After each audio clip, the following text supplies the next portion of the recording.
এই যে সরকারের পতনটা হলো আপনার, এটা ভারত কোনোভাবে মেনে নিতে পারে না, এটা তাদের পরাজয়, এটা তারা নিতে পারে নাই মেনে। তো সেক্ষেত্রে পশ্চিম বাংলার মিডিয়াটা যারা, বিশেষ করে আমরা যদি বলি রিপাবলিক বাংলার কথা বলি, তাদের ভাবা উচিত ছিল এখানকার 2 কোটি হিন্দু এবং বৌদ্ধ খ্রিস্টান এরা এখানে আছে, আপনার তাদের বিষয়টা ভাবা উচিত ছিল। এরা এখানকার আপনার মেজরিটিদের সাথে ব্যালেন্স করে এদের তাদের বসবাস করতে হয়, এটা তারা মাথায় রাখে নাই। তারা ওখানকার বিষয়ে চিন্তা করে, মানে যে সমস্ত নিউজ করছে এখানকার পরিস্থিতি খারাপ হওয়ার জন্য অনেকাংশে দায়ী, এটা আমি মনে করি। দেখুন, ধন্যবাদ। আমি একটা বিষয় বলতে চাচ্ছি, এই পলাশ চৌধুরী, ওনাকে আমি বলতে চাচ্ছি, উনি সম্ভবত বিএনপির সাথে, রাজনীতির সাথে সম্পৃক্ত, কর্নেল অলি সাহেবের সাথে। তো 5 ঘন্টা আগে তারেক রহমানের একটা মিটিং ছিল আপনার ছাত্র দলের সাথে, আপনার, হ্যাঁ, উনি একটা ভার্চুয়াল মিটিং অ্যাটেন্ড করছে তারেক রহমান, হ্যাঁ। সেখানে তারেক রহমান একটা বিএনপির চেয়ারপারসন, তো উনি একটা কথা বলেছে যে মানে দেশবাসীর উচিত উস্কানিমূলক কথাবার্তা এবং উস্কানিমূলক কর্মকাণ্ড থেকে আপনার হলো মানে বিরত থাকা আর কি, মানে উস্কানিমূলক, এই কথাটা এভাবেই বলছে যে এদেশের, বাংলাদেশের আপনার ইতিহাসকে টেনে নিয়ে উনি বলছে এদেশ আপনার হলো একটা সম্প্রীতির দেশ, এভাবেই তারেক রহমান বলছে। তো আমার যেটা কথা, প্রথমত যেটা কথা হলো, মানে মুখরোচক কথা এখানে বলা যাবে না, হ্যাঁ। আপনি যদি একজন ধরেন, আমি 5ই আগস্টের আগে এবং 5ই আগস্টের পরের কথা যদি বলি, 5ই আগস্টে তারেক রহমান, বিএনপি চেয়ারপারসন তারেক রহমানের যে স্টেটমেন্ট ছিল, আপনি খেয়াল করে দেখবেন 5ই আগস্টের পরে ওনার রাজনৈতিক যে বক্তৃতাগুলো আছে তারেক রহমানের, সেখানে কিন্তু ম্যাচিউরিটি চলে আসছে আপনার। ওনার যে কথাগুলো আপনার খেয়াল করবেন, আপনি একটু দেখলেই আপনি বলতে পারবেন বিষয়টা। সেক্ষেত্রে আমরা যেটা দেখেছি, বিএনপির যে সেন্ট্রাল কমিটির যারা আছে রাজনীতির সাথে যুক্ত, তাদের যে কথাবার্তা, স্টেটমেন্ট 5ই আগস্টের আগে পরে, এটা একটা মানে একটা বিশাল পরিবর্তন আসছে। কিন্তু আপনার লোকাল পর্যায়ের স্থানীয়, আমরা তো বিভিন্ন জায়গায় ঘুরি, আপনার দেখি, আপনার এখানে কোনো পরিবর্তন আসে না। সেক্ষেত্রে আমি পলাশ চৌধুরী ভাইকে আমি বলবো যে মানে মুখরোচক কথা না বলে আমাদের মানে এমন ভাবে কথাবার্তা বলতে হবে যাতে। আমাকে কি মিট করছেন, আমি একটু দয়া করে দাদা আপনার কাছ থেকে ক্লিয়ার শুনতে চাচ্ছি। আমি পড়ালেখা করি, আমি বিএনপি মতাদর্শ লালন করি, তার মানে কি আমি রাস্তার ফুটপাতের মানুষ?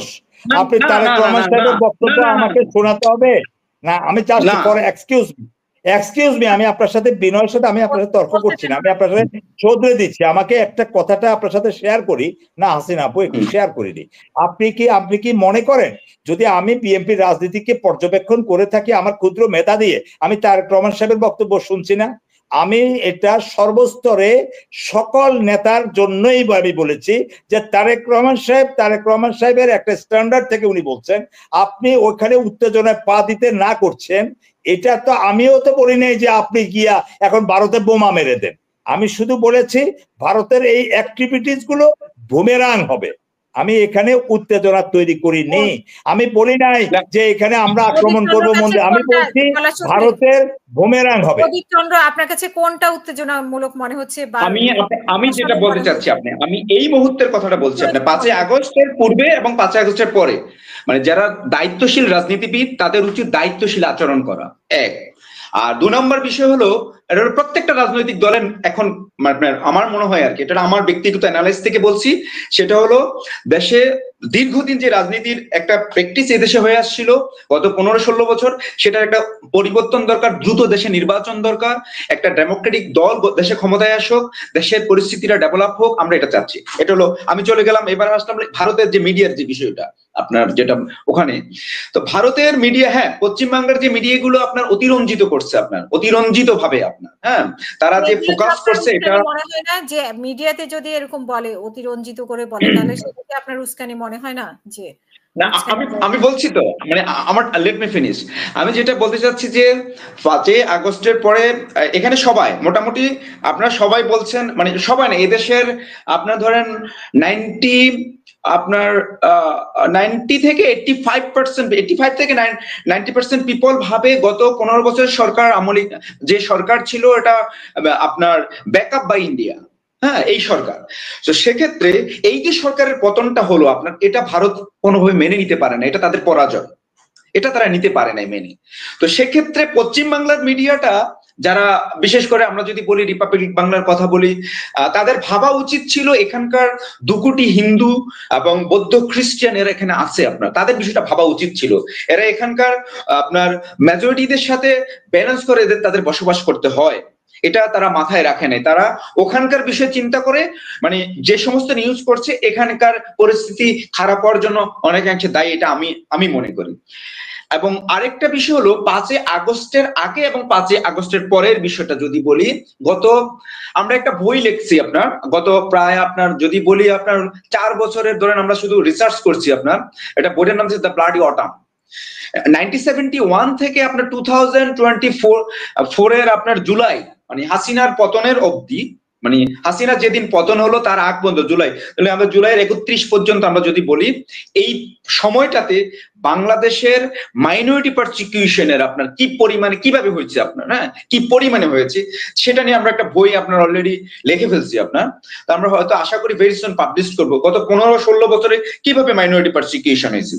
তো সেক্ষেত্রে আমরা যদি বলি রিসেন্ট আপনার 2021 সালে যখন ওভারঅল বাংলাদেশের আপনার 46 ডিস্ট্রিক্ট অ্যাটাক হলো মাইনরিটিদের উপর, মানে পাবলিশ 46টা জেলাতে আক্রান্ত হলো সংখ্যালঘুরা, ধর্মীয় সংখ্যালঘু, বিশেষ করে হিন্দুরা।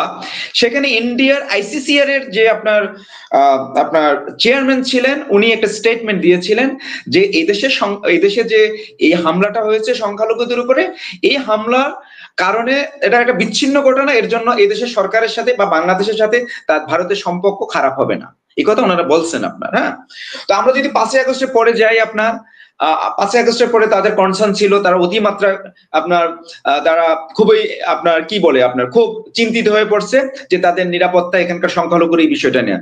তো আমার মনে হয় যে এটা শুধু 5ই আগস্টের পরে থেকে না, এটা তাদের আরো আগে ভাবা উচিত ছিল, 5ই আগস্টের পূর্বেও ভাবা উচিত ছিল এবং সেভাবেই কাজ করা উচিত ছিল, এটা আমার মনে হয়। পরে কি আসলেই কি সংখ্যালঘুদের উপর নির্যাতন হয়েছে নাকি এটা দেখার জন্য? হাসিনা আপা, একটা ছোট্ট প্রশ্ন আমি একটু জাস্ট ক্লিয়ার হওয়ার জন্য আমি জানতে চাচ্ছি যে এখানে যারা সংখ্যালঘু আছেন, মানে আমরা তো ওনাদেরকে ভাই ডাকি, বদি ডাকি, দাদা ডাকি, আপনি আমাকে একটু বুঝাই বলেন তো যে সংখ্যালঘুরা, মানে বোঝার জন্য যে এই যারা বাংলাদেশে বসবাস করে বিশেষ করে হিন্দু ধর্মাবলম্বীরা, ওনারা কি ভারতের নাগরিক না বাংলাদেশের নাগরিক? যদি বাংলাদেশের নাগরিক হয় তাহলে ভারতের এত মাথা ব্যথা হওয়ার কারণ কি? 1। 2 নম্বর প্রশ্নের সম্পর্ক আমি সময় পাবো না, আমাকে সঞ্চালিকা সময় দিবেন না। একই সাথে আমি আপনার কাছে প্রশ্নটা জেনে নেই যে আপনি একটা বই লিখলেন, আবার বাংলাদেশ থেকে ভারতে যেহেতু আমরা একইভাবে বুঝি যে ভারতের মুসলমানরা ভারতের নাগরিক, তাই আমরা ভারতের সংখ্যালঘু নিয়ে অনেকভাবে কথা বলি না, কথার পৃষ্ঠে আসতে হয়তো কথা বলি, কিন্তু সেখানে কি কোনো বই লেখা হচ্ছে যে বাংলাদেশের সংখ্যালঘুরা, মুসলমানরা সেখানে কি পরিমাণ নির্যাতিত হচ্ছে? এরকম পরিসংখ্যানের জন্য কি কেউ গবেষণা করে, বা করে থাকলে কি মানে আমরা কি সেটা জানতে পারবো? গবেষণায় কি এসেছে? আমাদের তো অনেক, এই যে গোবিন্দ প্রামাণিক বলেছে যে হিন্দুদের উপরে যে অত্যাচার হয়েছে সেটা আওয়ামী লীগে করেছে গত 15 বছর।